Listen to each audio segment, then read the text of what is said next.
Assalamualaikum warahmatullahi wabarakatuh. Alhamdulillahi rabbil alamin.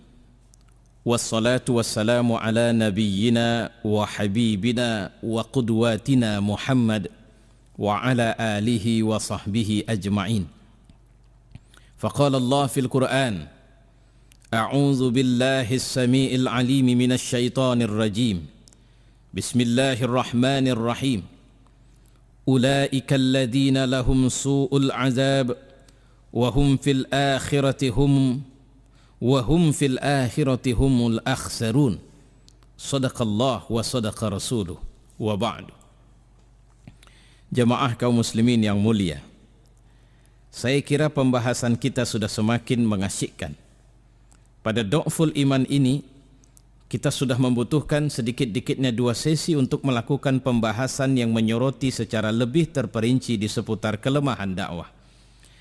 Kita sudah mengupas kelemahan para duat itu sendiri. Kita sudah melihat bagaimana kelemahan penyajian sistem kurikulum dalam pembahasan-pembahasan untuk menata umat menuju yang lebih baik lagi. Pada kesempatan kali ini kita akan melihat sisi yang ketiga, yaitu kelemahan-kelemahan pemilihan sarana-sarana dakwah. Pernah muncul tren dakwah di plaza, di mana inovasi ini dilakukan oleh sekelompok ustadz untuk mengambil atau menjemput bola orang-orang yang seharusnya mendengarkan agama langsung di plaza-plaza.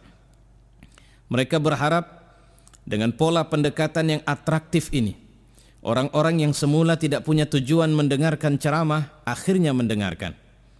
Dalam bulan-bulan Ramadan, banyak beberapa perusahaan yang melakukan safari-safari dakwah juga memakai pola-pola yang berbeda. Mereka menggabungkan dakwah dengan konser musik. Ada istilah yang pernah kita dengar dengan sebutan nada dan dakwah. Ada istilah konser Ramadan, konser sambut Ramadan, dan macam-macam. Semua ini adalah sarana, pola-pola yang dibutuhkan. Bagaimana kalau kemudian kita memperhatikan kebanyakan pola penyajian? Kita selalu mengambil tempat masjid, kita selalu meminta orang untuk diam, tidak boleh bicara sepanjang kita ceramah. Kita selalu mengharapkan orang harus khusyuk. Kita selalu memperhatikan bagaimana semua pelaksanaan ini berlangsung demikian monotonnya, demikian menyulitkannya bagi pendengar sekelas apapun untuk mendengarkan itu dengan baik, kecuali mereka-mereka yang memang sudah dipelihara hatinya oleh Allah. Bukankah dakwah ini seruan kepada manusia? Seruan untuk mengajak mereka pulang kepada jalan Allah. Dalam rangka menyeru inilah, kita harus bisa memperhatikan bahwa Rasulullah memakai pola-pola yang menarik dalam dakwah. Satu kali Rasulullah mengajak sahabat jalan-jalan, dan kemudian ketika sedang berjumpa kepada satu pohon yang daunnya sudah pada kering, Rasulullah mengguncang pohon itu.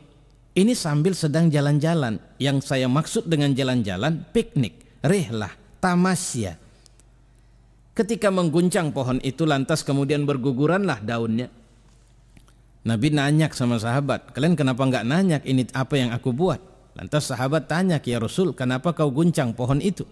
Nabi bilang, saudara-saudara, kalau ada seorang hamba berdosa, kemudian dia takut kepada Allah, lantas dia bertaubat kepada Allah, maka dosanya berguguran dari tubuhnya, persis sama seperti pohon ini yang daunnya berguguran ketika aku guncang.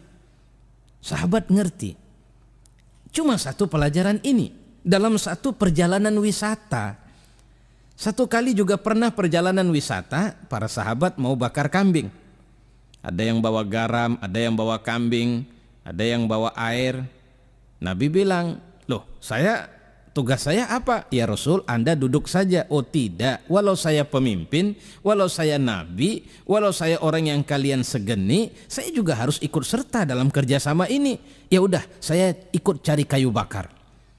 Nabi itu bukan orang yang hari-harinya habis di masjid. Kita juga mendapat paparan pengajian bahwa Nabi juga biasa piknik sama sahabat. Atau bagaimana membangun kemesraan rumah tangga. Nabi juga ikut jalan-jalan atau apa kalau istilah kita itu JJS, jalan-jalan sore dengan istrinya. yang bukan cuma sekedar jalan, kadang lomba lari sama istrinya. Yang kalau istrinya menang, Nabi gendong istrinya. Atau satu hari Nabi kemudian mengajak istrinya untuk melihat tontonan yang karena salah satu istrinya itu Aisyah radhiyallahu anha itu berpostur tubuh kecil. Karena orang-orang pada kerumunan melihat tontonan itu, Nabi ikut untuk kemudian menggendong Aisyah supaya Aisyah bisa melihat dengan baik. Ini model-model penyajian. Bahwa dakwah tidak boleh dihadirkan secara monoton, tapi harus dikemas dengan cara yang walaupun kemasan itu jangan lebih menonjol daripada dakwah itu. Sehingga orang lebih tertarik pada kemasannya kepada timbang isinya. Inilah yang kemudian memerlukan inovasi-inovasi bukan dari orang per orang, bukan dari dai ke dai. Nah, insya Allah bagaimana inovasi-inovasi ini harus ditata, kita akan melihat ini dalam paparan kajian kita mendatang di seputar Du'fud Dakwah ini. Wassalamualaikum warahmatullahi wabarakatuh.